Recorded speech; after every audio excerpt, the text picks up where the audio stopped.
afternoon from the Shreveport downtown office of Eagle Financial Management Services for the Friday the 13th, August the 13th of 2021 edition of the Jack and Bill Show. Well, I thought I would start off by sharing that, very importantly, that today is one of the few days on Friday the 13th that you can get a heavy discount on tattoos. So, Are you sure about that? I'm sure about that. There are specialty tattoos that you can get for $20 today, and so you've got. How much time do we have? You've got until midnight. Depends on how long y'all ramble. Oh. Is that for any part of the body? Is it just... I'm not sure how that Okay. works. I haven't been tatted up yet. But That's not what I hear. well, Bill, big news today. The consumer sentiment index crashed. Yeah, And not good. It crashed below early pandemic low levels, and so that brought great strength to the bond market, with the 30-year Treasury bond yield closing below 2%. Again, it's been flirting around 2% for a while, down about 7 basis points on the yield. That's a strong move in the bond market. But We probably ought to explain, what consumer sentiment is. For our viewers that never heard Go that ahead. term. It's basically, it is an economic indicator that economists will look to. I guess you could say it's more of a real-time indicator that's measuring, sentiment of consumers, because that's important, because that can give us some guidance as to spending patterns. And if consumer sentiment is going lower, then as a result, we may see higher savings levels and lower spending levels. yeah, I think it can be leading. In As that well. regard, it can be, yes. Yeah. So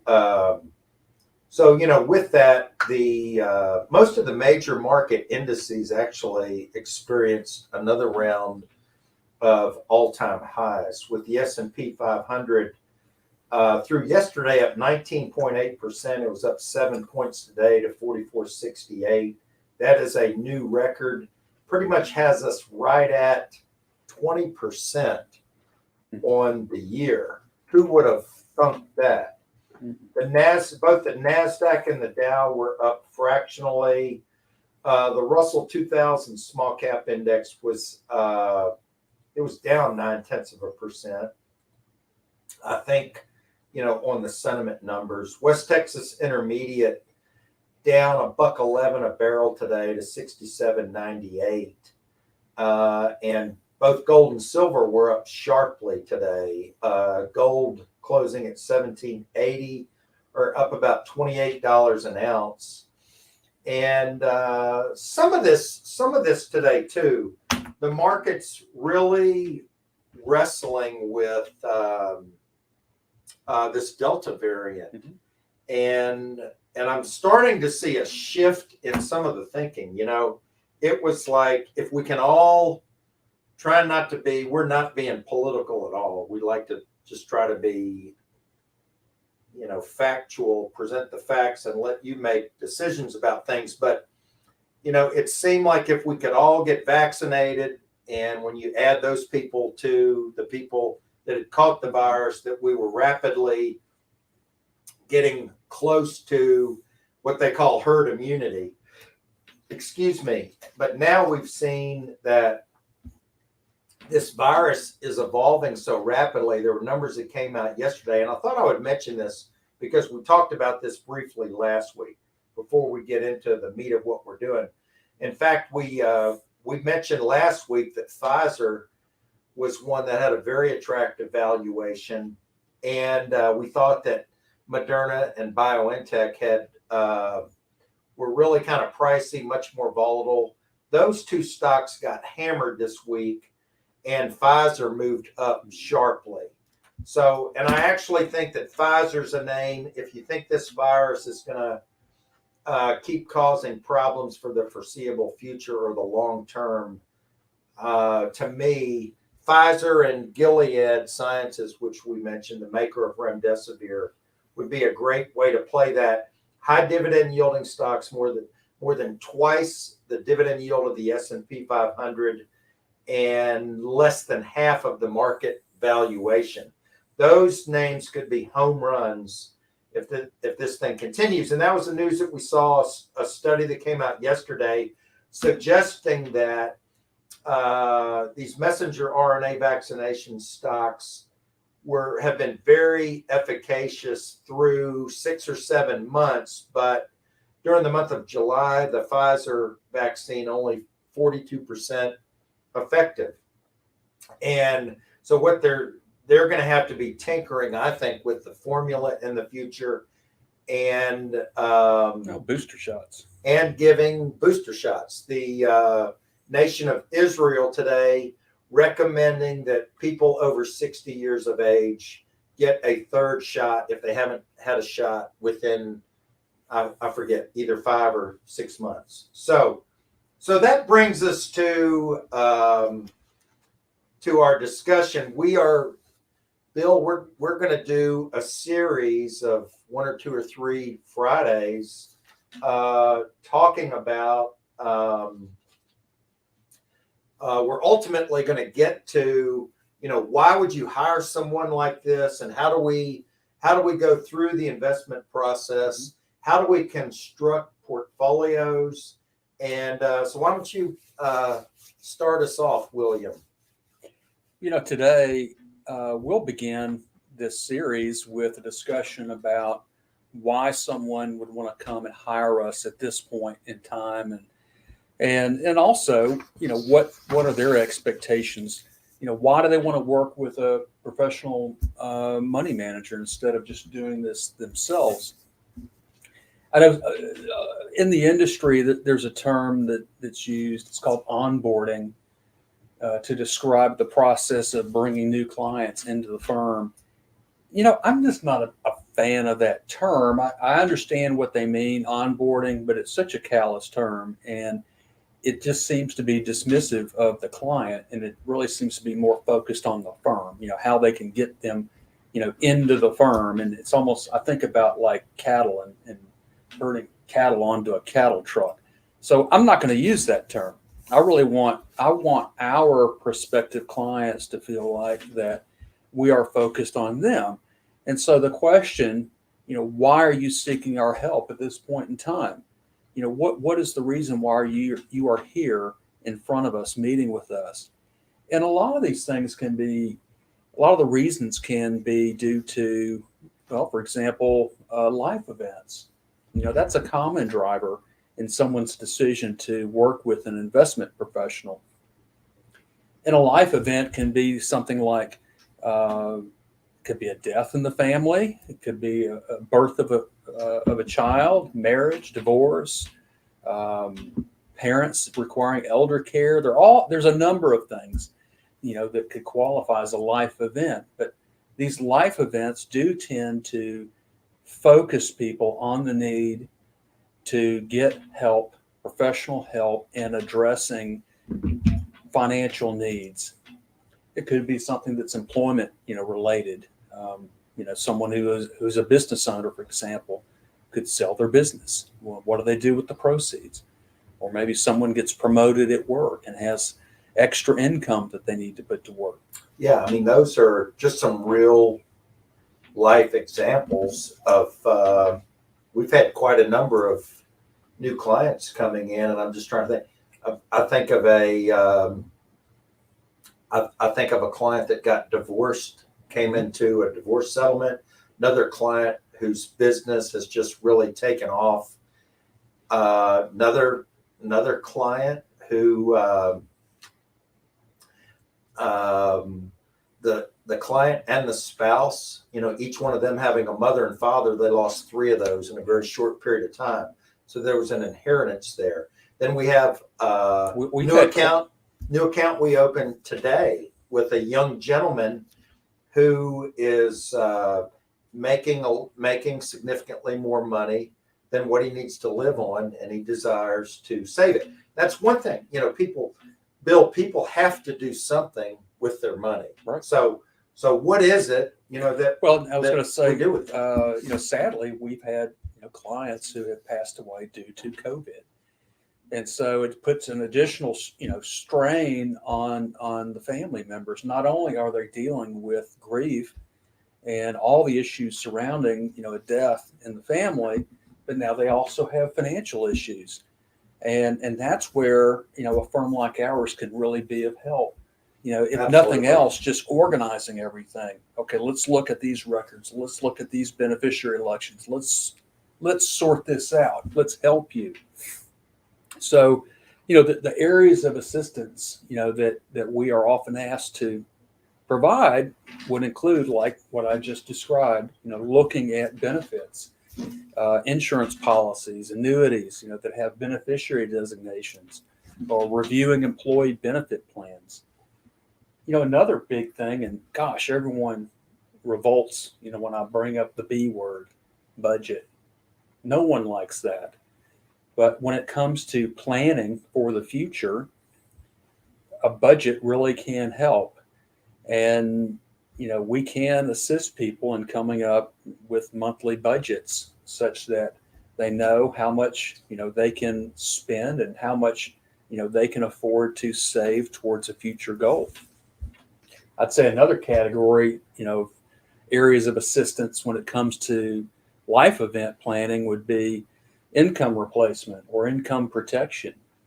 Like specifically, if a young family with children, is concerned about what would happen if the breadwinner of the family passes away. Well, there's an income replacement need there. So there's a lot of different areas of assistance that a financial professional could be called upon to help with. I'll give you another real world example. This week is we learned that we have a client. We manage a trust for a client, and the trustee was the third party named in the trust document as the trustee, and unfortunately, she passed away from cancer last month. And her husband takes care of a great nephew, and so there's someone that we're helping. He's in the process of getting named as the new trustee, and I'm not real good with legal terms. I think tutor. Anyway, but there's a real world. There are trusts that we manage as well that have been set aside to help people that have had unusual life Absolutely. circumstances. And all financial professionals, we included, can do a better job of listening. Sometimes it's just too easy to, just come forward with a solution. But we do endeavor to really listen to our clients and, seek to understand what's driving them, what they're really after, and empathize, being personable, and then evaluating what are the best solutions, because you could ask a handful of financial professionals and they're all going to have different ideas of how best to tackle this issue.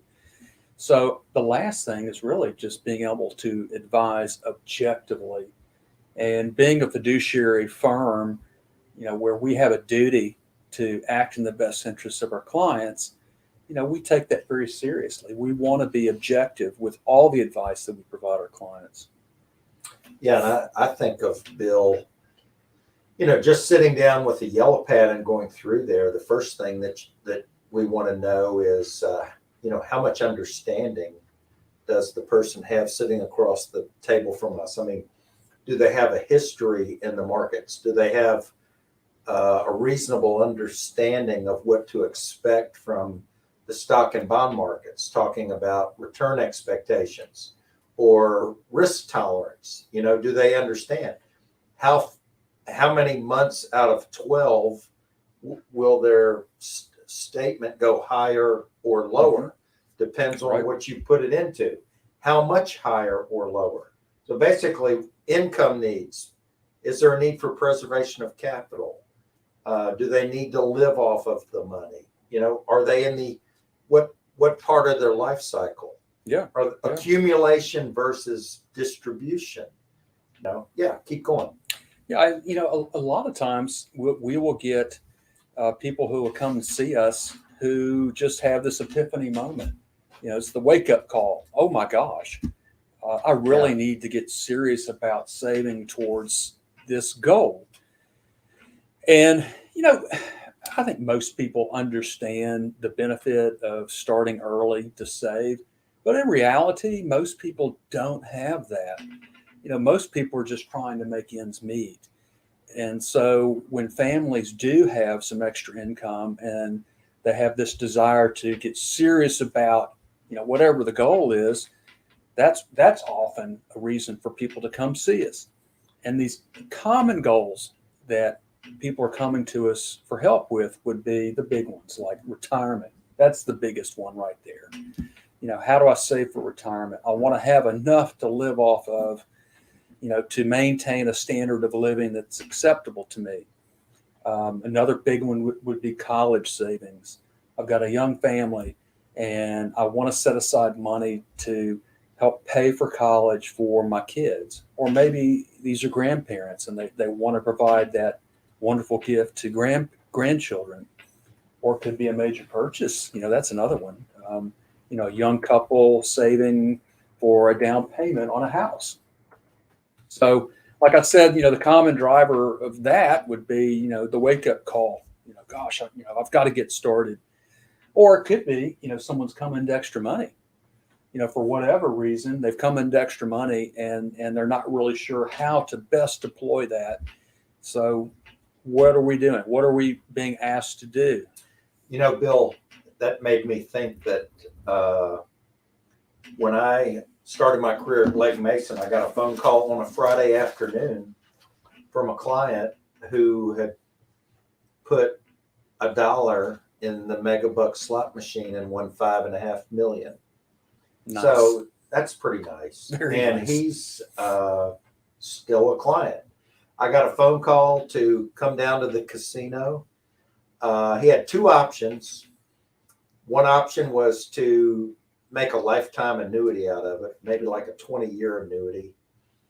And the other option was to take the lump sum and pay a third of it to Uncle Sam. Mm-hmm. And that's the option, that we took.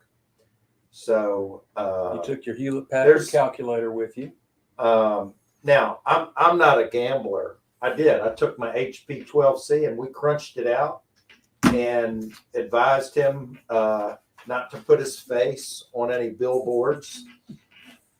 And that's what the calculator said. Not hardly, but we checked the math, and that was an interesting day, to say the least. Talk about going the extra mile, for a client. That's not what you would typically associate with an investment advisor, right? Really.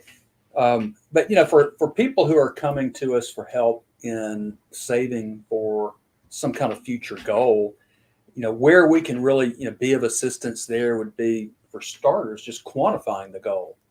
Okay, how much do you need to have at this point in time? And we can certainly help, whether it's saving for a college tuition or retirement. So there are tools at our disposal that we can use to quantify the goal. But, when you're doing that kind of analysis, there are a lot of assumptions. And one of the big assumptions that we have to look at is what kind of rate of return can we assume to make on our money between now and then. So we have to quantify a rate of return assumption. If I want to water ski behind a yacht, what kind of return expectations should I have? Haven't thought about that one? No, I haven't thought about that one. I'll ask Wesley behind the camera. I was thinking of the movie Wall Street. Wesley, help us with that one. A realistic one. A realistic one. But when we can help a client in quantifying a goal, setting a reasonable rate of return on our money between now and then, and also look at the contributions that we need the client to make, then we can calculate, what is really needed, to hit that goal. And so the role for us is to evaluate and advise objectively. Here's one that we get a lot, Jack, and this is one that we've seen, I would say, more frequently in recent years because of Federal Reserve policy, and that is people just wanting to make more return, bigger return on their money than what they're getting elsewhere, and specifically at the bank. Yeah, Bill, if you go all the way back let's go back to 1980, I actually think that we could be entering a period of economic history that is not unlike maybe the 4 or 5 year period leading up to 1980, where we had the Federal Reserve got behind inflation and Paul Volcker had to aggressively raise the Fed funds rate. But so in 1980, you had, mortgage rates that were 15, 16, 17, 18%, but you also had short-term CD rates that were 15 or 16%. And all the way up until, a few years ago, there were clients that just left their money in the bank. So Right. we have a lot of clients that are looking for alternatives to, I think that's called disintermediation. Is that right? Well, I guess you could say that. I mean, if you're trying to, disintermediation is really where you are cutting out a middleman. So if there's someone who's in between you, that's like do-it-yourself investors, disintermediating brokers. I mean banks. That's what I mean by banks, and going directly to money market funds, for example. Yeah. It was only as recently as 2008 when you could make over 4% in a money market fund. I mean, who wouldn't want that today in today's environment? Wow, talk about good old days. Now you make nothing and less than nothing when you account for inflation, when you put money in the bank.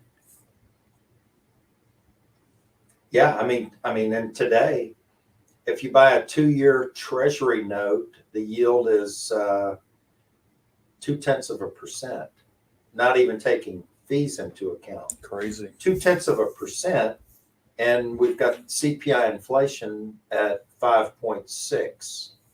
Okay. So you think we're heading into a 1970s style? I actually believe that. This is part of the whole process here, and one of the things that we do is there needs to be planning for inflation. Yeah. Yes. So disco, bell-bottom jeans, and platform shoes too. I'm not ready for that. Not at all. Silk shirts. No. Okay. How about this for a question? And I think this is a very valid question in this day and age. And going back to the term disintermediation, why, prospective client, would you want to work with a firm like ours instead of just managing investments on your own?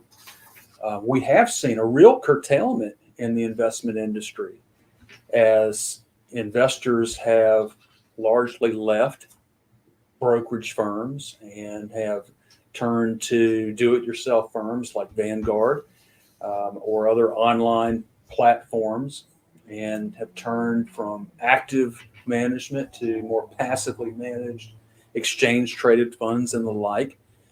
So why would someone continue to or ask for help from a financial professional? What's one of the biggest reasons you've seen, Jack? I think that, some people are looking to save money. And I think, I think that this conversation, what's important about this question right now is that you can look at this. You have to look at the cyclicality of this, or what the way the business cycle ebbs and flows, so that, or when things are going really well, That's it right there. clients think that they can do it on their own. And then when they get in trouble, and you will see that the next time, the next subprime crisis, that's extreme. But with the next recession or next downturn, you'll have a lot of people, they can learn some very hard lessons that they won't ever try the stock market again. I saw this. I actually had I had a client that came to me who bought a mutual fund in like December or January of 2000. That the mutual fund owned all .com stocks, and he thought he was diversified, even though they were all .com stocks. And that fund lost 95% of its value in about 3 months. So imagine the returns that you'd have to go from a 95. If you lose half your money, you have to make 100% to Get back Back. to even. So that would have to go up 20 times, like 2,000%, just to get back to even. But during the tech bubble, during that time that you're referencing, it was easy. Everyone was a absolutely. stock market genius. And, Yeah. and we all heard the anecdotal stories, the shoe shine guy with the stock tips, the taxi driver, with the hot stock tips. Everyone was making money. It was too easy. And And then it wasn't. And there's comparisons that we could draw to that today with the crypto bubble, the ease that it has been, say, up until now, to make money in things like Bitcoin. Even though Bitcoin was up today around 46,000 a coin, but that's down from 65,000 a coin just a few months ago. But there are investors today, seasoned investors, who have lived through the dot-com bust, the 2008, 2009 credit crisis, and if we get a third, whatever it may be called, whenever it may come, for someone who has been doing this on their own and has lived through these wild extremes, that may be it. They may be totally done. Oh yeah, well, Bill, there are people in our building who got out with the pandemic and never got back in. That brings up another conversation about market timing. But so, or the need. One of the roles that we play oftentimes is to hold somebody's hand and tell them, hey, the planet Earth is going to be spinning around on its axis tomorrow. Don't you think? I mean, some people can get way off with that. True. And but we've got the proliferation today, IPO that we had a week ago in Robinhood. And I talked to a client today that they do have a good client, and the lady's husband has a Robinhood account. And one thing I don't like about Robinhood is they cater to the gambling experience. And you can go for a short season and make even multiples of your money and think you know what you're doing. It's called hubris. Then lose it all. Up. Sure. And then lose it all. So quickly. that's a big reason why people will come to us, is because they've had a bad experience. Yeah. They're trying to do it themselves. Alternatively, people will come to us for help because they don't have any experience, or they're just afraid of making mistakes, and they would rather have someone like us doing this for them, or maybe they're just not interested, or just don't have the time. really, if investing is hard work, at least normally it is. And, it takes a lot of time and commitment, but it requires that you be, level-headed in such a way that you're not moved emotionally. It's something where it really does help to have someone helping you do this. Yeah, I would say, Bill, I've heard this often, that 65% of the wealth on planet Earth, or this land, United States, is in the hands of people 65 years of age and older. Haven't looked at that recently, but if say someone comes to us that's 65 or 70 and they've accumulated a few $1,000,000 during their lifetime, they don't want to have to try to do that over again. No. So we, especially, we talk about, here's a thought, bond yields today. You can get, if you spend all day calling around, looking on the internet and going to the banks, you might find savings accounts that, I don't know, I would be shocked if there are any paying more than 0.5%. Most of them, 0.1%. So there are a lot of people. But, a lot of those are just offers to get you in the door. Oh, absolutely. So, what are those people? If a 30-year treasury bond is paying 30, and I think of that, how do you buy things like tax-free bonds?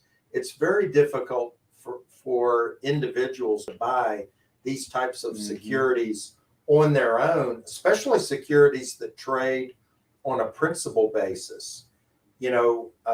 It's easy to get your clock cleaned if you don't know what you're doing and pay way too much for, these services. Hey, if you don't know what you're doing thought. What about these young, right out of school, 20-something-year-olds that are managing mutual funds and have not lived through a 2008, have not lived through a tech bubble? Their frame of reference is very short. All they know is this post-credit crisis world where the Fed's got our back. That's kind of scary. Anyway, Very scary. I digress. We All don't right. own any of those. We don't. How about we wrap it up with this? What should someone who comes to us and hires us, what should they expect out of the professional relationship? It's kind of like me going to the doctor. You could actually sum this up, I think, in the word loving. So I would say competent, 3 things that I want, Bill: competent service, caring service, and no body odor.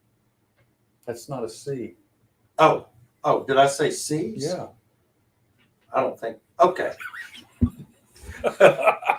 We'll work on that. We'll clean that one up. Andy. Wesley says candy. We can get some candy No, in our I building. actually visited. I had a physician client who's now deceased, and I borrowed that line from him. I said, "What would you like from a good financial advisor?" And he said,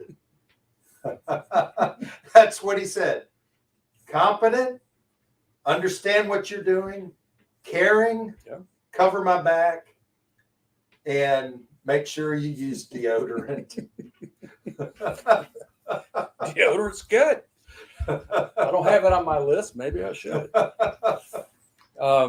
Specifically, when that broad category of just, providing loving, caring service, if you try to just break that down, I would say there are some specific things that clients should and can expect from us. One is, attentiveness, being there when the client needs us.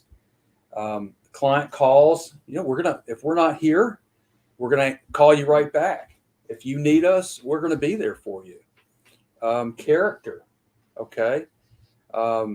Acting with integrity, being professional, summing up character. That's so important in this business, because when you're handling people's money, people need to know first and foremost that they can trust you.